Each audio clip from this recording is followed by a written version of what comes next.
That can't be right. Oh, but what if they're real after all? No, that can't be.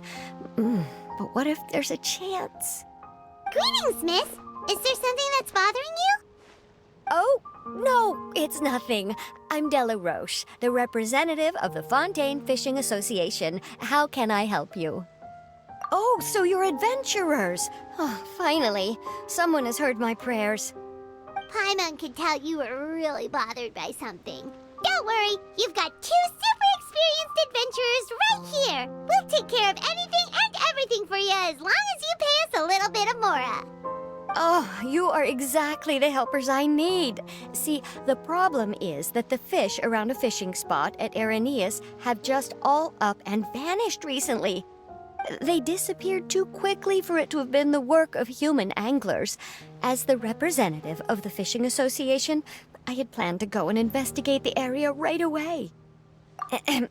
Right, but unfortunately, as the representative of the Fishing Association, there are a few other errands that I absolutely have to run. So you'd like us to investigate the spot for you? exactly, you're right on the Mora. So I thought I could delegate this work to you. Are you two some kind of prophets, knowing exactly what I was going to say like that? Or maybe like the oracles you read about in fairy tales? Yeah, we're just really experienced in this kind of thing, that's all. Well, I'm glad to hear it. I'll get a good night's sleep knowing the two of you are on the case.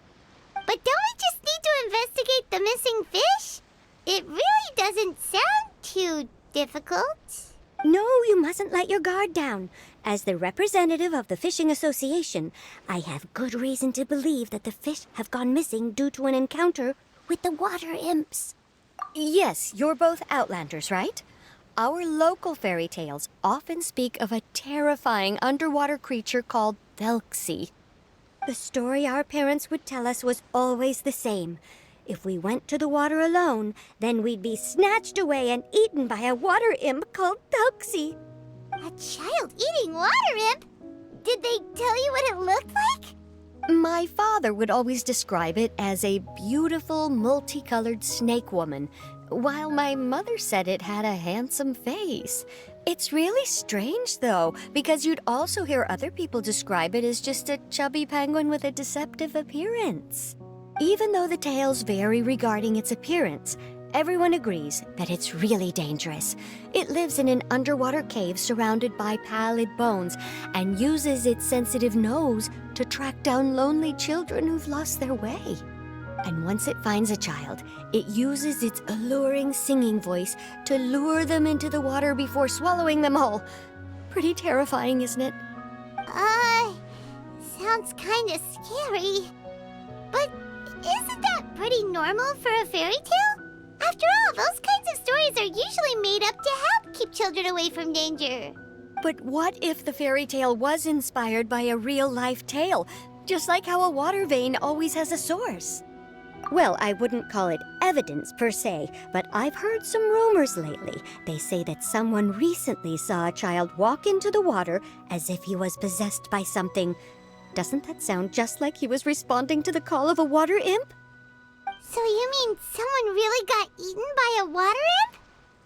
It's all hearsay, so it's hard to confirm. But still, they all say this happened on Irenaeus. That's no laughing matter if you ask me. Both the Opera House and the Fountain of Lucine were built there, and the sources of many water veins can be traced to the island as well. Combine that with the mysterious mist, the huge tree with expansive underground roots, and the rumor that the fish chefs on the island can understand human language. Is it really so shocking that an island so shrouded in mystery could harbor a terrifying water imp as well? Why does Paimon feel like you're pulling our leg? You're just piling on the rumors now.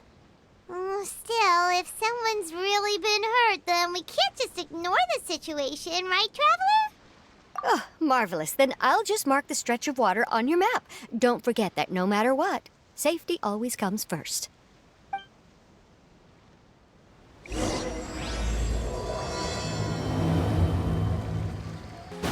Is this the stretch of water Delaroche was talking about? It looks really peaceful. Huh?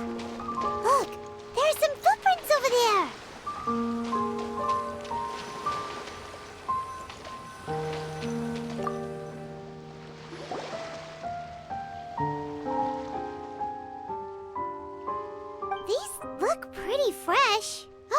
Did the water imp get someone again? Let's look around and see if we can find anything else.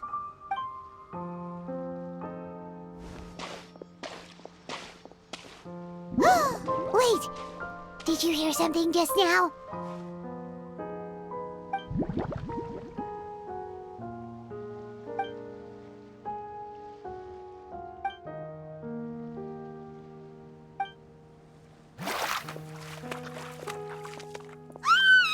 What is that? Don't come any closer! Paimon? Traveler? I'm sorry. I forgot I was still wearing this.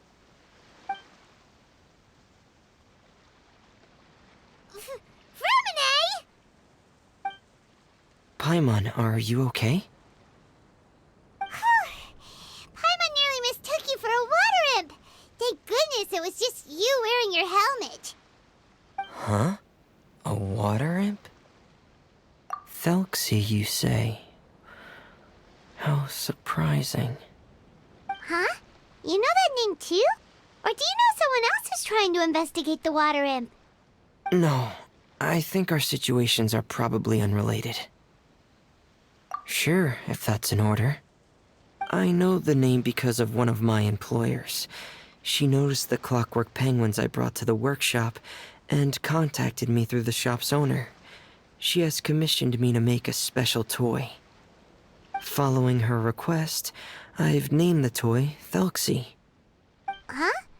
But isn't it a little creepy to name a toy after a water imp? Wait, hold on! Fremine, you never take commissions from other people! Yeah, but, she made a special request, but out of respect for her privacy, I can't really talk about it. It's alright though. She'll be coming over to check on my progress shortly, and I'll just tell her that you're two of my trustworthy companions. Hearing that, she might be willing to share some information, and you'll be able to continue with your investigation. Huh. Even though you seem a little cold and reserved sometimes, you're still really considerate. Our target isn't necessarily the water imp, though. We're primarily here to investigate the disappearance of the fish. The fish?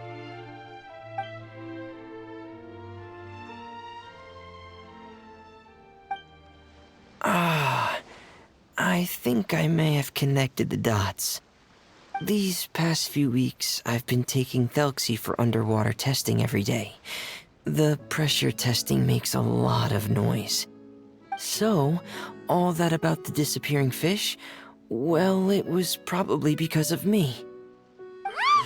So that's how it was? That actually makes a lot of sense. Wait, so could that mean the child we heard about who walked into the water was also... Yes, I think that's quite likely as well. Whew. So in the end, it was just Fremine. Paimon spent all this time imagining what a water imp from the fairy tales might look like, and it all turns out to be just a hoax. I'm sorry. It sounds like I've created a lot of trouble for everyone else as well. I'll try to finish this commission as soon as possible. Once I'm done, the fish should come back. Thanks for offering, but I can't trouble you any more than I already have. Hey, it's no trouble at all. Didn't you just call us your trustworthy companions? Companions are all about helping each other, you know? But don't you need to report back to your commissioner? Nope, that's not how it works. See, Paimon's got these commissioner types all figured out, even though we were just tasked with finding out why the fish had gone missing. If we tell them now that it was all just a misunderstanding, you can bet they'd just immediately hand us another commission to help them get the fish back. Exactly! So if we can help you finish up your work and get the fish back, that would save us an extra trip! Is that what you'd like to do as well? Huh. Alright, I'll trust your judgment. Please follow me. I've made a makeshift camp over there.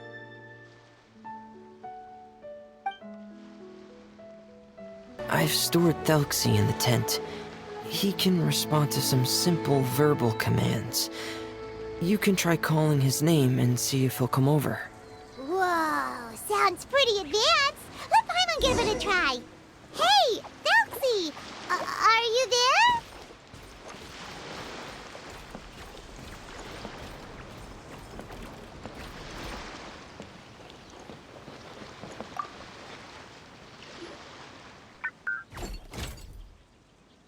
So that's Fremone's version of Thelxie.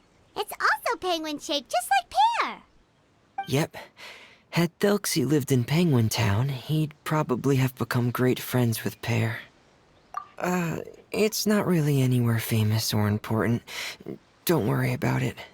Hey, Thelxie. Nice to meet you. Do you know how to say hello?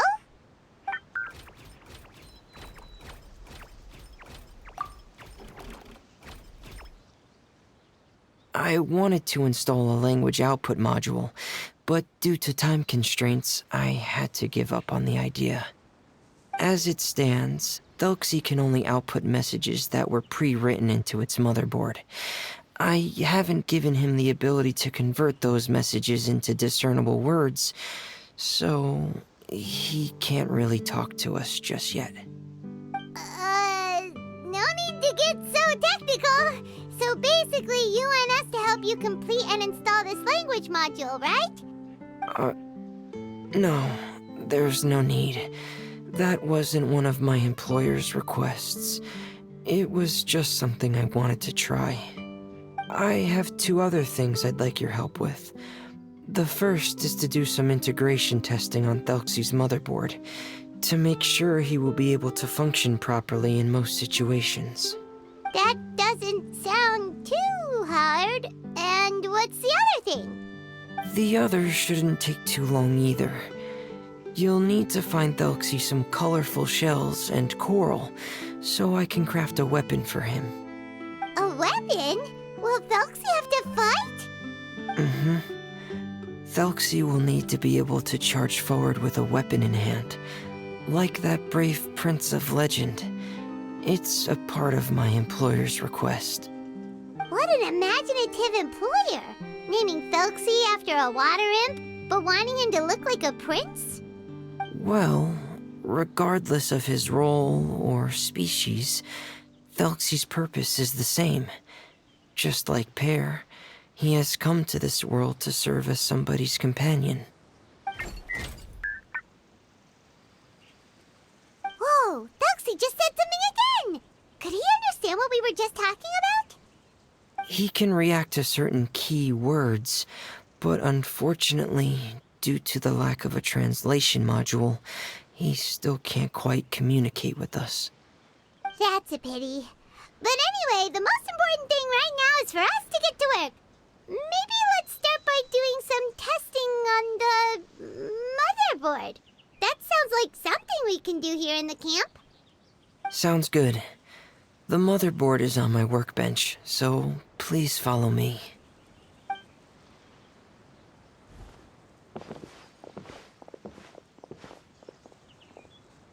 Ah, here we go.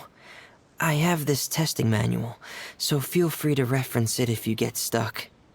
Want to give it a try? It's okay if you don't succeed immediately. I've got a lot of backup boards just in case. Okay, knowing you, I'm sure you'll be able to figure it out. You're doing well.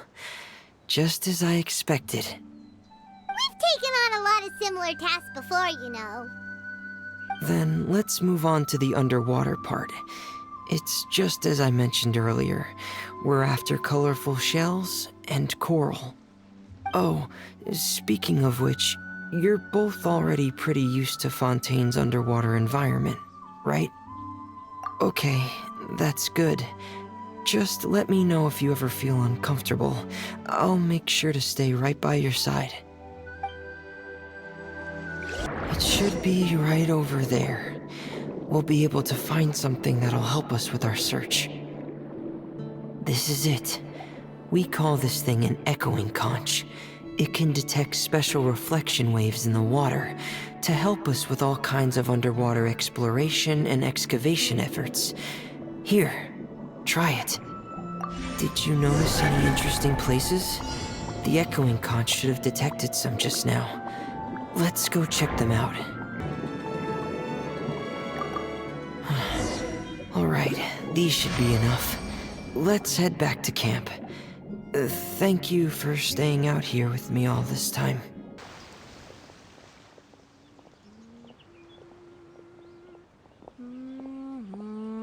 Ah, Fremine, you're back. I thought you might have been out diving. I'm sorry, Madame d'Estray. I must have kept you waiting. I can report, though, that the construction of Thelxie is going quite smoothly. There's no rush. I'm your employer, not your supervisor. And these two are... They're two of my trustworthy companions. They're here to help me work on Thelxie. Yes, I see. I suppose it's only natural for someone responsible like you to have some reliable friends. It's really nice to meet you, Madame d'Estray. Are you Fremine's employer? Paimon is Paimon, and this is the Traveler. Greetings, my new friends. Just call me Zuria. You are both so adorable. The sight of you reminds me of little fairies under a cottage roof. Oh, do you really think so? Of course. If my child had friends like you, then perhaps he wouldn't have become so obsessed with the tales of water imps. And I wouldn't have had to trouble Fremine here with this commission. Obsessed with the tales of water imps? Ah, so you don't know anything about my request yet? I would have thought Fremine had explained it to you already. Well, Fremine told us that it was a private matter, so he didn't want to just share it willy-nilly. I see. So Monsieur Fremine is even more discreet than I had thought. As you are assisting him with the project, I believe it'll be beneficial for you to learn more about its vision and history.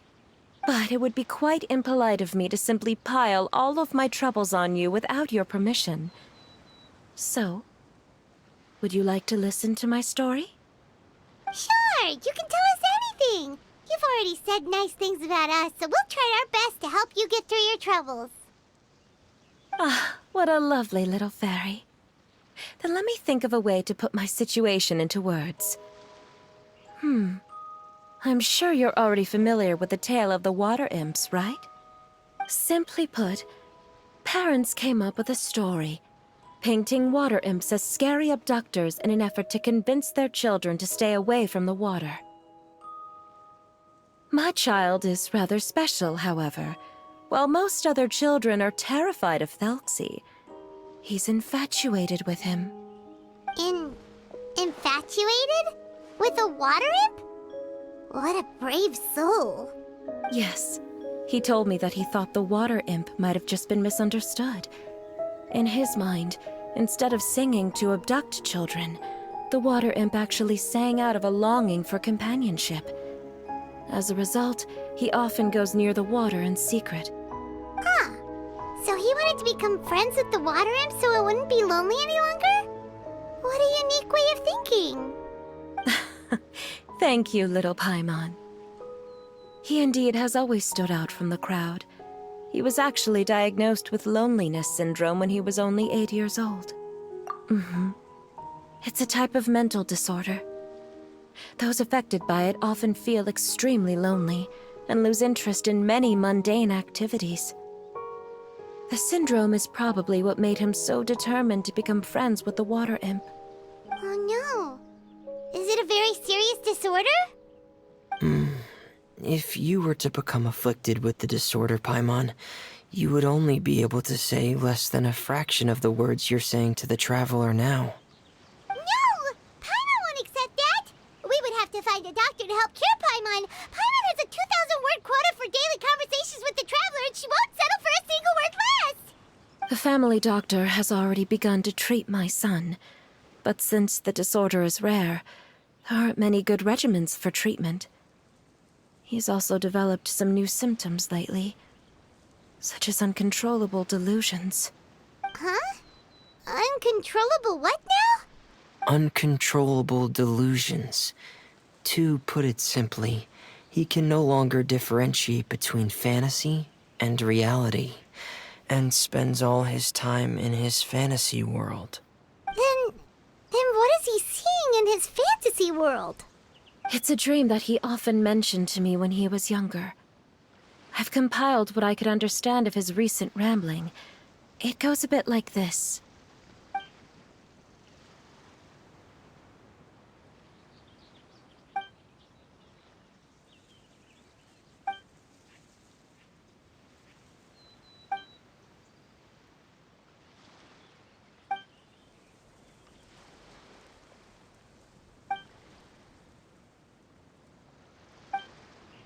Amazing!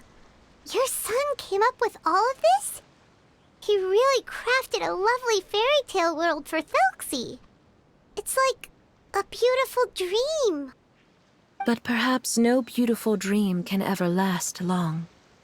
You see, the story ended with a twist.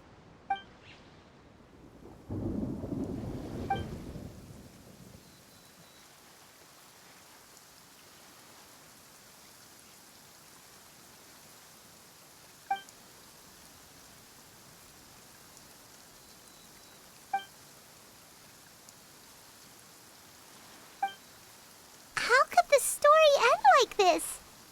Is that kind of fantasizing what caused your son to develop his loneliness syndrome? Well, it'd be more accurate to say that it was the syndrome that caused such terrible delusions to manifest. But in any case, the biggest problem is the patient eventually loses themselves to the fantasy world of their own creation. My poor child can no longer differentiate between imagination and reality. He's begun to see himself as Thelxie. Perhaps in his mind, the loneliness he felt became the same as that of a prince who lost everything he ever loved or stood for. What? So that's what you meant by uncontrollable delusions. Then we have to help him snap out of it. Alas, most of the time he acts as if he can no longer sense or interact with the real world at all. I've had several discussions with the doctor, and we think it is best to try to guide his fantasy. He once wanted to make a picture book of his imaginary world, but since the disorder progressed too quickly, he never quite got past the first page of the book. If we could use this book as a breakthrough for his condition... Here, you can take a look. Ah, so Zuria's son also saw Thelxie as a penguin. Oh, he looks so sad. What we should do now is help him complete this picture book. However, we'll lead the story to a different ending. One where the water imp prince is eventually able to restore his kingdom with the help of his friends. We'll need to chase away his loneliness and sorrow, and let him perceive a world full of hope again. That's what I mean by guiding his fantasy. But if we just need to finish the picture book, why does Fremine need to make a Thelxie as well? Because we need to treat the book's story seriously, as if it's a history of things that have really happened. We'll need to go on a journey like Thelxie, and help him regain his crown and country. But my child can no longer go on a journey of his own. This is why I commissioned Fremine here to craft a Thelxie, and then I'll paint the journey with this Thelxie into the picture book. Ah, like a stand-in for your son! Paimon's starting to get it now. Oh, you really put a lot of thought into this, Zuria. Paimon still has one question, though. Where will we be able to find a water imp kingdom? There are some ruins on the seabed of the Salacia Plains. I've already asked Fremine to research them for me. We'll be able to use one of the ruins as the kingdom. Oh, so we'll just need to act out a performance of, a brave journey through the kingdom of water imps. As long as we chase away the monsters in the ruins, it'll count as chasing away the monsters in the water imp kingdom, right? Sadly, no. We won't just be putting on a performance. It's just as Zuria said. We need to take this seriously. And the only way we can take this seriously is if we choose to believe everything that's happening is real. So we'll be playing it straight? Or, making it a fully immersive experience? Oh, neither of those really sound right. Well, either way, we'll still be able to help, right? It's all right. There's no need to get that serious. It's not a big deal. I believe in my son. We can just see this as him wanting to stay asleep for a bit longer, because he's so enamored with his dream. Zuria. Keep your spirits up, everyone. If we were to look troubled, my son is sure to become anxious as well. I should be heading back right about now to check on my son. We temporarily moved to a place on the hill over there, so my son will have a better spot to convalesce. It's not far from the water, and there's also a great view. Feel free to come find me if anything urgent comes up. Understood. There's also one last thing. Since these two friends were able to help me out, I've made some more progress on Thelxie. I estimate that he should be ready sometime tomorrow. That's great news. I must thank you all. With that in mind, how about we meet here in 2 days' time to head to the Kingdom of Water Imps? All right, everyone. Let's meet again in another 2 days. Zuria sure is a brave and optimistic lady. Fremine, do you think her plan will work out? Let's discuss that over by the tent. There were a few things that I didn't bring up because the Madame was here. What is it, Fremine? What did you want to say? If you don't mind me asking, I would like the two of you to mentally prepare yourselves. This is the first time that you've met anyone with the syndrome, right? I know you two are both really strong and will do everything you can to help the child. But with the syndrome being the way it is, if things don't quite turn out as we wish, I hope you'll be able to accept the outcome and not put too much blame on yourselves. Fremine, why do you bring this up all of a sudden? Didn't we just promise Zuria that we'll be optimistic about everything working out? It's not that I'm not optimistic. It's just... So that's why you looked like you knew exactly what she was talking about. Wait, Fremine, don't tell Paimon that you also... No. Please don't misunderstand. I've never had it. I've just seen many cases of it at the House of the Hearth, back when we lived under the previous director. They say there are many factors surrounding the development of this illness. I've heard everything from hereditary factors and one's state of mind, to environmental factors, and even ley line disorder effects. Some even say it could be caused by contamination from god remains. And from the cases I've seen, there weren't many positive outcomes. In the worst cases, the patient could even pass away. What? It could get that serious? And here Paimon thought they'd just stop talking as much. Yeah, that's just the nature of it. So if you'll find it difficult to cope with the worst case scenario, I would prefer that you back out right now. I don't want you to help only to feel like you failed. Yeah, that's right.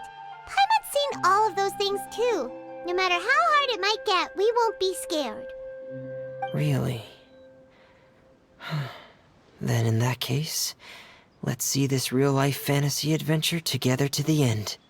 Yeah! But Paimon has a question. If this illness can really be as bad as you've described, then do you really think Zuria's method will be able to help?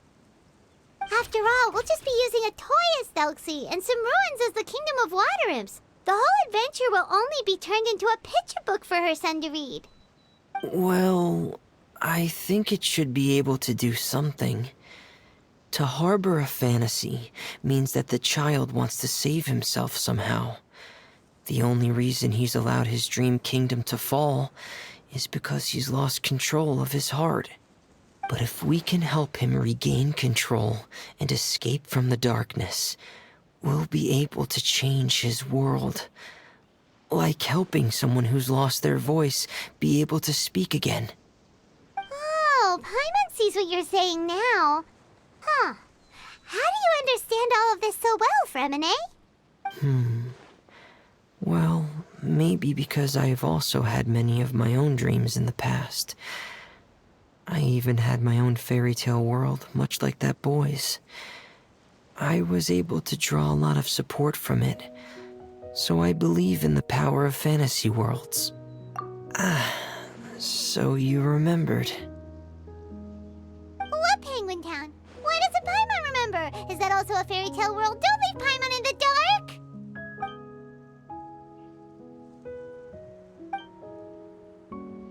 Hey, why did you put that on?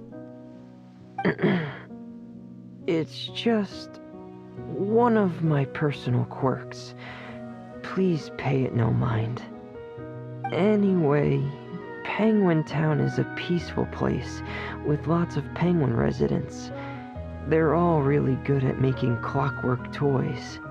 And Pear is the town's triumphant hero, as well as the one who quietly protects the whole place. Pear?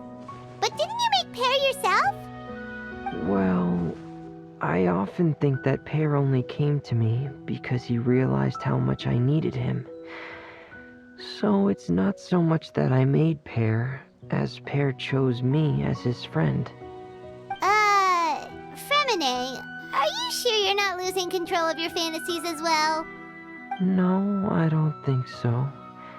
I can still differentiate between fantasy and reality.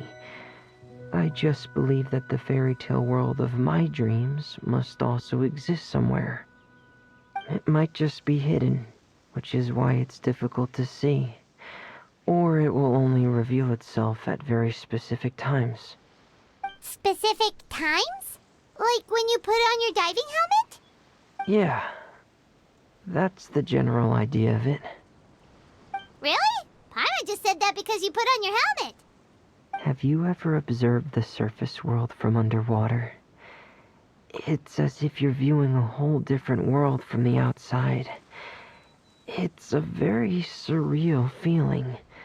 Both alienating, but also as if you're being protected by something. I have a similar feeling when I put on my diving helmet. In those moments, it's possible to see some truly wondrous things, as if a fairy tale has become reality. It's almost like a sort of miracle. Really? Like a miracle? Well, if that's in order. Hey, don't you still need time to work on Thelxie's weapon? We don't want to keep you from finishing your commission. Right. I still have to collect some tools I'll need to craft the weapon. I've got to finish everything before tomorrow. Thank you for reminding me, Paimon. I'm sure there'll be other opportunities for you to try my helmet. Thanks for all of your help. I'll be off for now. Let's meet up here again in 2 days.